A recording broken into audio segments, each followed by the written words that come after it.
na at nakaposte na sa pinto. Agad niyang hinarang si Kides. Nang hindi makapasok, nagpakawala ng suntok si Kides. Umatras si Bangalan sabay bunot ng baril. Tinangkapang awatin ng mga kapwa gwardiya pero nagpumiglas si Bangalan. Sa kasino may news kay Bangalan, tila tulala pa ito. Self-defense lang daw ang nangyari. Paparinig ko sa akin ng parati kasing late na pumapasok yun. Tapos sa magulang sa trabaho.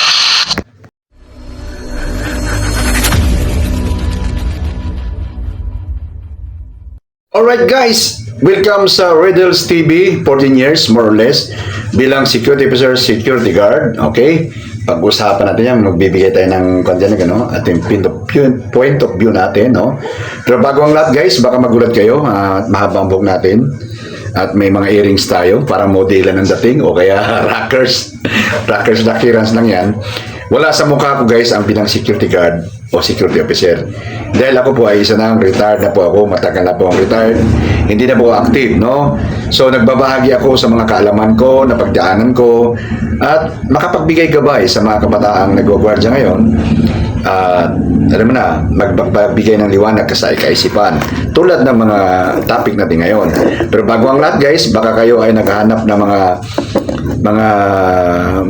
mga pointers o mga gabay nyo sa pag-duty ng security guard. Lahat na ibigay ko, financial literacy, situational, paano pumasa sa interview, lahat po yan ay naibigay ko sa channel ko. Ayan yung channel ko. Ipindutin niyo po yung playlist dyan. Pag napindut niyo yung playlist guys, yan ang lalabas. Okay, yan ang lalabas. Pumunta kayo sa Security Guard Matters. Marami tayong ginawang video dyan guys na walang nanonood. Nilalangaw. Pero for sure, yung value niyan, yung halaga niyan na makukuha niyong kaalaman ay medyo kasing halaga ng ginto yan, no? Hindi lang napapansin kasi nga hindi tayo sikat, no? So, pag-usapan natin guys yung nangyari, no? Konfrontasyon ng mga security guard. So, pag nakita niyo yung video, no? Isang nakasibilya na security guard papasok yata sa kanyang duty, hinarang ng kapwa niya, hindi natin alam kung anong mga issue nila. Pagkaharang, sinapak niya agad yung naka-duty. Tapos, pagkasapak, siyempre sumindi na yung galit ng isa. Kahit na inawat na siya, ay siyempre tuloy-tuloy na yung galit. At ayun, nabaril niya yung kasama niya. At ikisinawi nito, no? So, ano ba ang aral na dapat nating malaman doon, no? Sa pag-duty ng gwardiya guys, napagdaanan ko yan. Isa rin akong kung hindi ko po na pagtagumpayan yung nangdaan din sa akin, ay baka malamang ay nakakulong pa ako hanggang ngayon, no? So, sa pag-duty ng gwardiya, hindi natin mawawala ang kupal, magulang, at yung gwardiya na unprofessional, no? Ang topic natin ngayon, paano natin maibigay ang professionalism. Paano ka maging professional na security guard, no? So, ako guys, sabi ko nga, naikwento ko na to sa ibang mga video ko, nangyari sa akin. Bata pa ako noon, siguro mga 23, 24 years old ako. At may kasama akong 40 years old. At sobrang gulang talaga. Nauwi kami sa suntukan at yun na nga, na nagamit ko yung service firearms namin na 3.8. 3.8 pa dati, hindi pumutok yun nung binira ko sa kasama ko. Anyway, sa sobrang gulang ng kasama ko noon, ay pati yung head guard namin, pati yung kasama ko, nung sinabi kong, pre, palagan ko na to kasi medyo na sumusobra na. Pinahiram ako ng pantusok ng kasama ko, pre, pagka nagkagipitan, gamitin mo yan. Sabi niya, ganun sumuporta dahil gusto nilang dahil sa gulang ng kasama namin, no? So, mabuti na lang kamo at napagtagumpayan ko yun, no? So, doon tayo sa video, guys. Kita mo yung naka-civilian, grabe ang lakas ng loob niya. Bakit? Naka-duty yung kasama niya, na kaalitan niya. binanata niya pa rin. No? Binanata niya pa rin. Alam niyang may sukbit na armas, binanata niya pa rin. Ngayon, ito namang kasama niya na binanata niya, hindi napigil ang galit. At, ayun na nga, tinira niya. So, anong naging resulta sa kanilang action, sa kanilang mga ginawa, sa konfrontasyon nila? Yung naka-duty, hassle na yon. Sigurado, makukulong siya. Pagpalagay natin, makulong siya ng 10 years. Ako guys, nasubukan kong makulong na, hindi kulong, hold lang. Nung medyo kabataan namin, nanguha kami ng mga niyog. Niyog ba? Batak-batak sa Bisaya, kasi ginagawa namin kopra. Nahuli kami ng may-ari. Hinold kami sa barangay. Wala pang batas noon ng child law. So, yung mga bata noon, pwede pa may hold. So, na-hold ako ng isang araw. Grabing inip doon sa loob ng detention jail ng barangay namin. Hindi ko malaman kung anong gagawin ko. Uupo, tatayo, tutuwan doon sa loob. Grabing inip. At saka yung nagkasakit kami ng tinatawag na COVID-19. Di ba bawal lumabas noon? Doon lang kami sa kwarto, nasa bahay namin. 14 days yun. Grabing inip ko. Tapos makulong ka pa kaya ng 10 taon o kaya 5 taon. Di ba? Ang hirap. So yun ang hassle na inabot mo pag nagkonfrontasyon tayo, no? At lalo na yung nadisgrasya, yung napatay na kasama. Tigil na ang kwento niya. At kwento na lang siya. No? So, ganito yan guys, oh. Yung wala na tayong magagawa doon. Yung resulta na ng kanyang kapusukan yun. Binanata niya ang naka-duty niyang kasama. So, naging kwento na siya. At ito bang masaklap sa kanya? Pag nalaman ng abogado ng kabila na yung asawa niya ay gipit, maaring sasabihin ng kabilang side, ang tawag doon remedy na. Ma'am, ganito na lang. Bigyan ka namin ng ganitong halaga, kami magpalibing yan, at iurong mo na yung kaso. Since ang asawa mo ay gipit, ako ang kaso. Makakalabas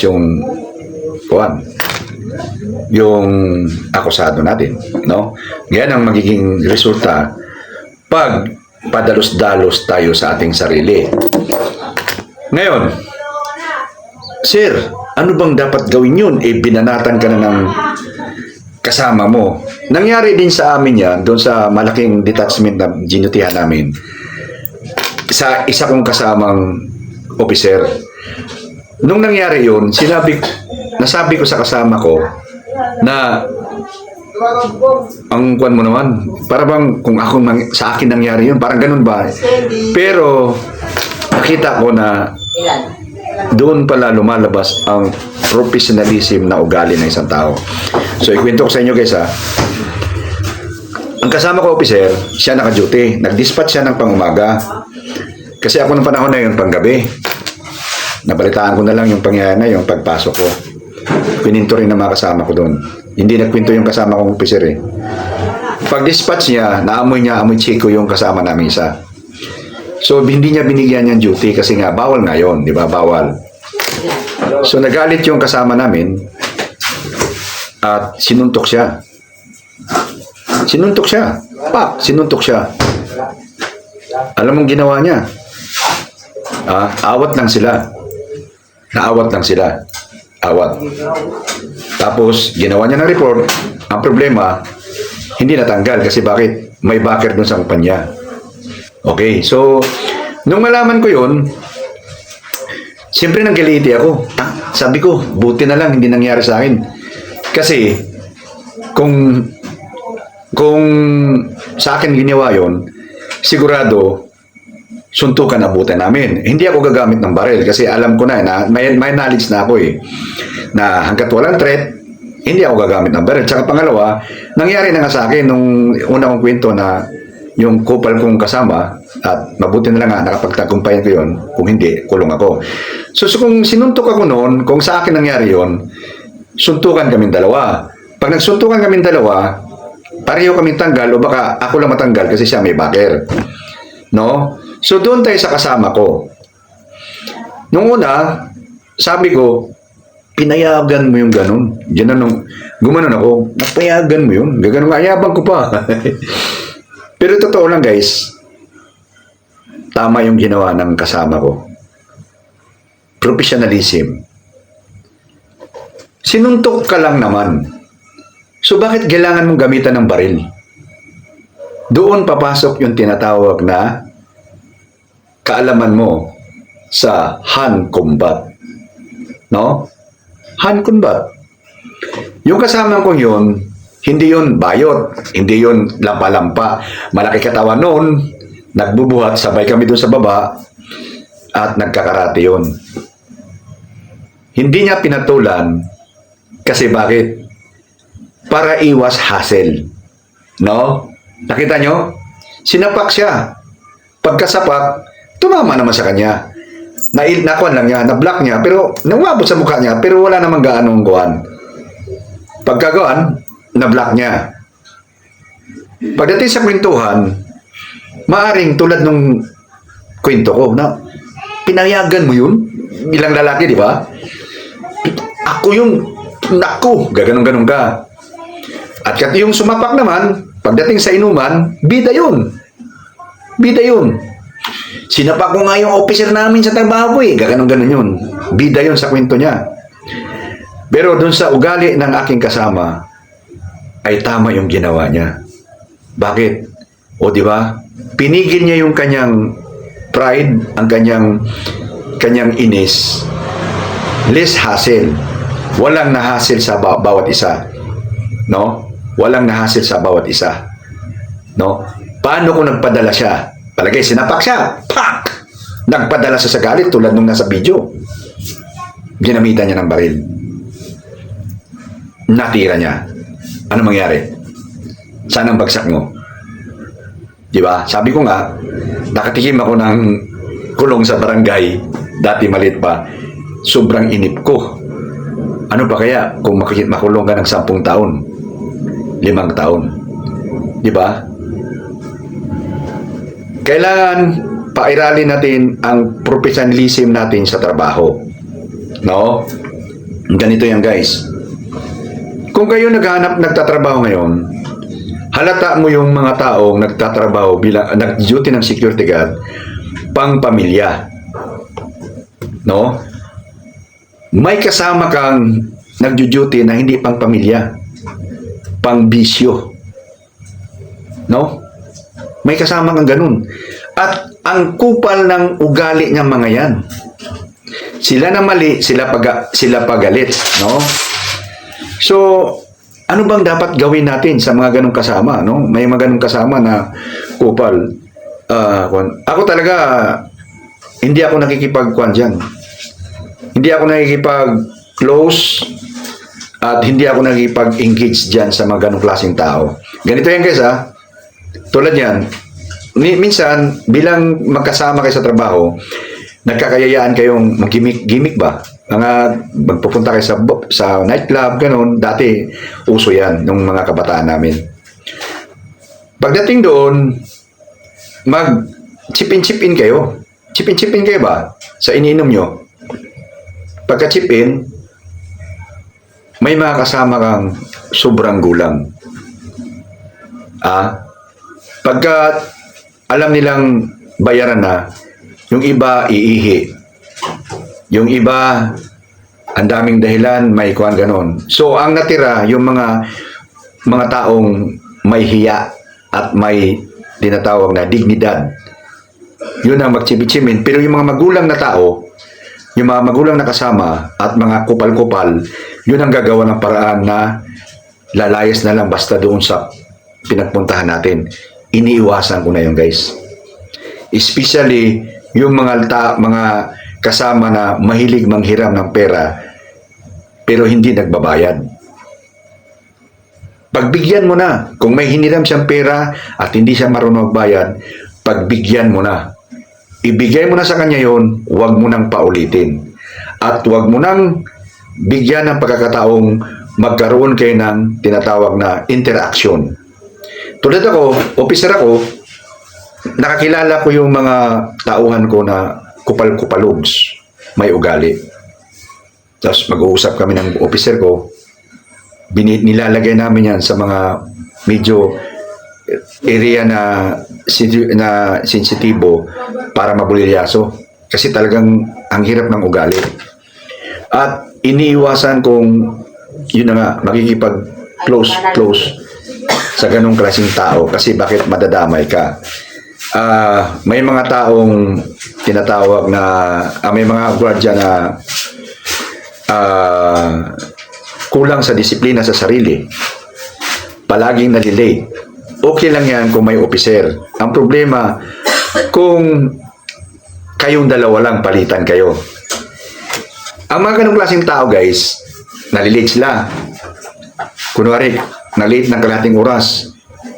Pag binawian mo, nagagalit. Tapos, babawi ngayon yan ng isang oras.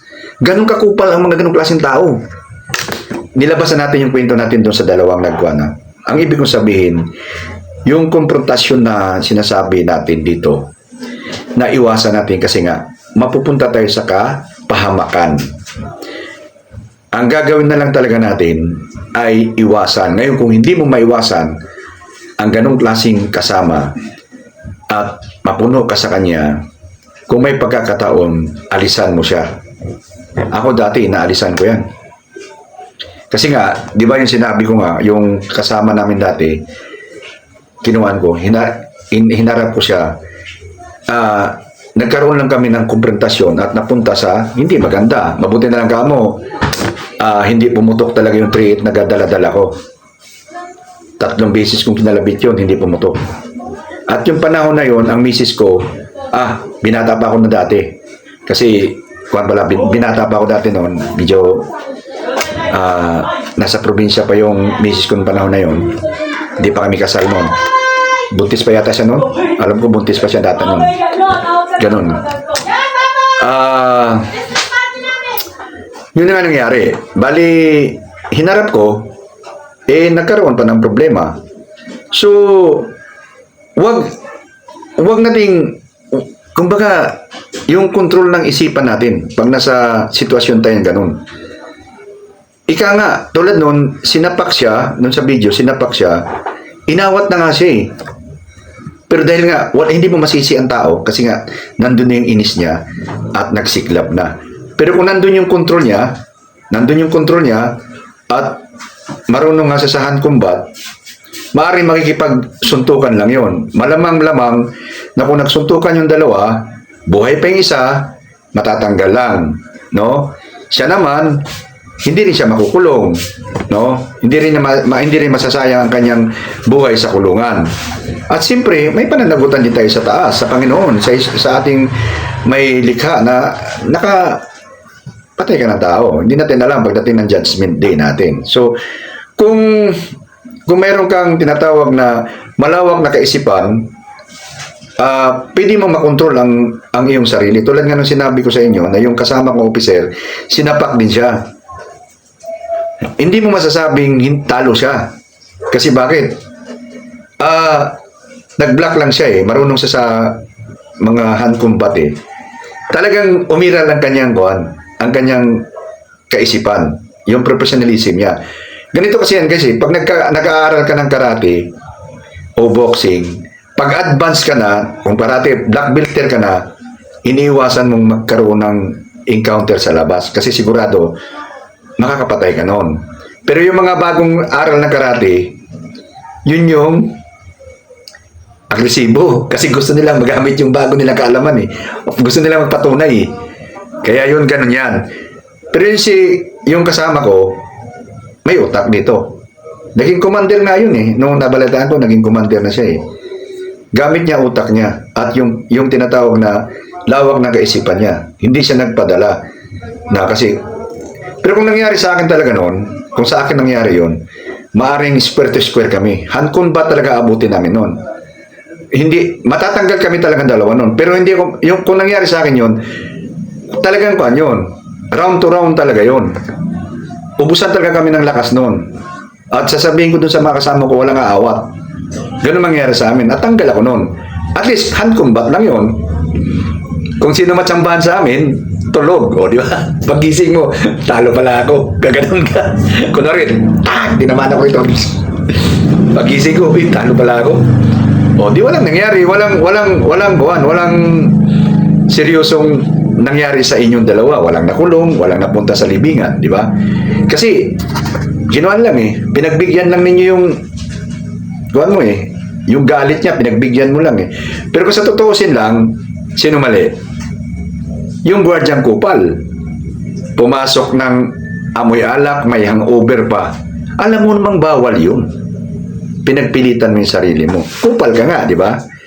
Kaya ikaw ngayon, gwardya, kung nanonood ka ngayon, na wala kang professionalism sa trabaho, baguhin mo sarili mo. Para bago ka makuha ng katapat.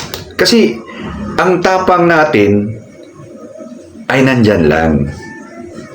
Kung palagi mo ipairal ang tapang mo, hindi pwedeng wala kang katapat.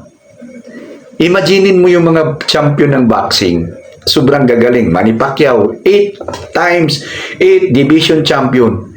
Pero maraming challenge. Di ba? Maraming challenge kasi bakit? Lahat ng tao may katapat. Ngayon, yung kagulangan mo sa sarili mo, wala kang professionalism at nakita mo na, uy, tiklop sa akin lahat ng kasama ko lalilita ko, walang palaga. Hindi ka pinalagaan o hindi ka kuan kasi pinabayaan lang yung kagaguhan mo sa sarili mo na makakuha ka ng katapat na tao. At ngayon, kung makakuha ka ng katapat na kasing siraulo mo, bagsak ka sa libingan o kaya sa kulungan. Ganun ang babagsakan mo pag wala kang professionalism sa trabaho. Diba? Ikaw na nga yung palagi nalilate. Ikaw pagalit. Ikaw na nga yung bigla-biglang nag-absent dahil na hangover at pinailan ka ng officer mo ng owl, ikaw galit, gusto mo abangan yung officer mo sa labas. Kasi pinailan ka ng owl, anong gusto mo? Hindi ka didisiplinahin. No. Hindi ka didisiplinahin, gusto mo siga-siga ka. Ganon yan. Ikaw na nga may utang, may kasama kami dati. Lahat ng kasama namin, inutangan 100, 50, plus hindi pa kasama yung nagpapautang na mga kasama namin. May mga nagpapautang din na negosyante mga gwardiya eh.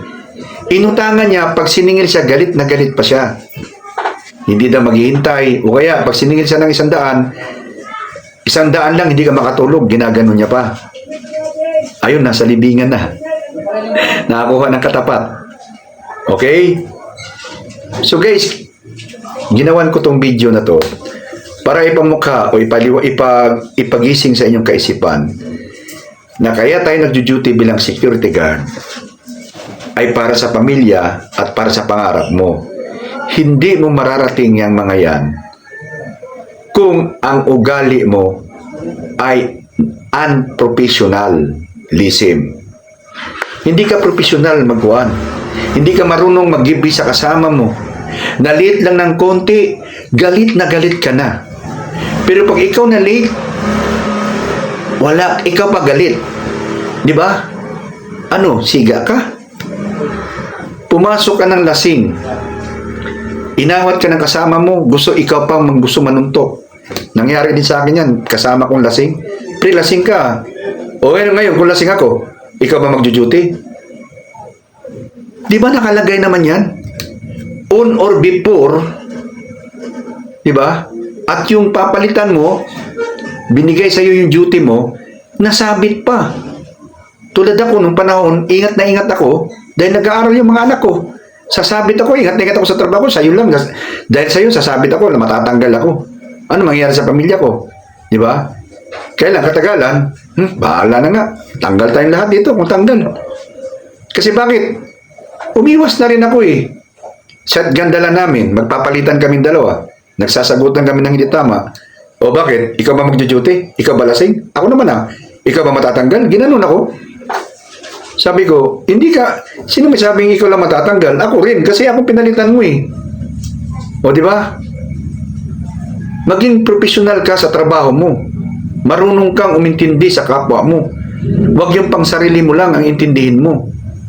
Isipin mo, Nag-usap na kayo, pre, ikaw duty ng Pasko, ako mag-duty ng New Year. Anong ginawa mo? Pagdating ng Pasko, tumawag ka, pre, hindi mo kaya, pre, may sakit ako. Ginano mo yung kasama mo. Sinong gagong kasamang hindi magagalit dyan? Di ba? Kasi kupal ang ugali mo, gwardiya ka. No? Kaya nauuwi sa kumprontahan na kasama mo. Oh. Ako hindi ko alam anong issue nung dalawa. Hindi ko alam yun ha. Wala tayong kuwan doon. Pinag-usapan lang natin ang konfrontasyon na paano tayo makaiwas na pahamak tayo. Pero yung sa video, nakita mo sinapak niya yung naka-duty. Di ba? Kung mayroon kayong issue dalawa magkasama, pag-usapan nyo sa security office niyo. Huwag yung daanin sa bara-bara. Kasi bakit? Yun nga mauwi kayo sa ganong sitwasyon. Okay guys? So ginawa ko to para magabayan natin ang mga kaisipan ng kabataan. Kasi alam ko ang ibang kabataan dyan ay napakapusok ang kaisipan. No? Kung wala namang threat na baril sa kapwa mo, o di makipag-hand-combat ka, o kaya daanin mo sa uwan. Tinatawag na diplomasya. Pero kung sinapak ka, huwag mo nang gamitin yung baril mo. Ngayon, kung wala ka talagang choice, ginamit mo baril mo, huwag mong patayin. Tirahin mo lang sa paa para madala. O, di ba? Iwas na yon. Sir, no choice ako eh. Sinapak niya, laki-laki niyan eh. Wala akong laban sa suntukan yan eh. Tinira mo sa paa. Sa bagay, hindi mo nga masabi kasi nga nagalit ka na. Pero iba pa rin yung mind. Pag ang mind magkukontrol sa sarili mo. Oops! Oh. Ang tawag dyan, knowledge is power. Tulad ngayon, nanonood ka sa video na to, may knowledge ka na. Oo nga, no? Di ba? Oo nga, no? Dapat ganun talaga. Ang tawag ng presence of mind. Di ba? Oops, kupal to. Sabi ni Riddles, wag ka na mag-involve sa kanya. Wag ka na mag-involve. Magyaya ng inom. Sige, pre, thank you. Sa next time na lang. Manghiram ng pera. Pre, pasensya ka na, walang pera eh. Ligipit din ako eh. O kaya, gusto mo, pahiramin, pre, 50 ng pera ko eh. O, pahiramin mo. Nanghiram ulit, pre, may hiram pa nga 50 sa akin eh. Hindi mo pa binayaran eh. Iiwas na yun. Di ba? Kaysa naman naghimutok ka. Dahil isa ka rin kupal, hiniraman ka ng 50, hiniraman ka ng 50 ng kupal na kasama mo, eh dahil kupal din ang ugali mo, hindi ka rin nagpadalo. Pero kung tutusin, 50 o 100 lang ang pinag-uusapan nyo. Nauwi pa kayo sa ganong konfrontasyon. No? So, lawakan natin, kaisipan natin para tuloy-tuloy ang kita natin bilang security guard at maabot natin ang pangarap natin. Ano ba pangarap mo? Bakit ka nag-duty ngayon? Di ba? Makabili ng pambot, makabili ng motor, makabili ng magtayo ng business, magpamilya ka ng buwan, makapag-aral ng anak. Maabot mo yan bilang security guard ka. Basta palagi mong lawakan ang iyong isipan at be professional sa trabaho mo. Pag nagkamali ka, marunong kang humingi ng sorry. Pre, pasensya ka na ha. Nagkaroon lang ng dulto, pre. Okay lang, pre. Bawi ka na lang next time, pre. Kasi kung ano. O, di ba maganda ang harmony ng trabaho nyo? Kunwari, may tip. Pre, nagbigyan ng tip si ganito. Hati tayo. Makikita na kasama mong bait nitong bata na to, tao na to. So, kabaitan ang isusukli sa'yo. Pero kung kupal ka, kung kupal ang ugali mo, ano mangyayari? Aalis yun. Iwasan ka. Iiwasan. Ang pangit ng reputasyon ng taong kupal. Lahat ng kasama umiiwas sa'yo. At sa likuran mo, ikaw ang pinag-uusapan. Wala sa ayos yung ugali niya. Diba? Masarap yung although hindi mo naman masasabi na lahat ng tao gusto ka. Pero kung ang 100 tao, 80 na tao gusto ka, eh talaga naman masasabi mong medyo professional ka magtrabaho. Yung 20 tao, normal lang yun. Ang tawag nun, ratio yun, ratio. Pero kung ang tao sa paligid, 80% ay ayaw ka, eh, evaluate mo sarili mo kung anong klaseng tao ka o anong klaseng gwardiya ka. At baka pagdating ng araw, pag hindi mo evaluate sarili mo, mauwi ka doon. Maari kang may kakatapat ka rin na kupal, nakakagay-kagaya mo, konfrontasyon na abutin nyo, dalawa kayong mapunta sa alanganing sitwasyon. Okay guys? So I hope guys na maliwanag na sa inyo to. Kung maliwanag, maligyan nyo ng like, guys. Pero kung malabo, guys, dislike the video. Yung mga silent viewers natin at hindi pa subscribe, baka pwede nyo mapindot ang subscribe button. Isali nyo na yung notification bell natin, guys. Kita-kita tayo sa next video, guys. Bye-bye!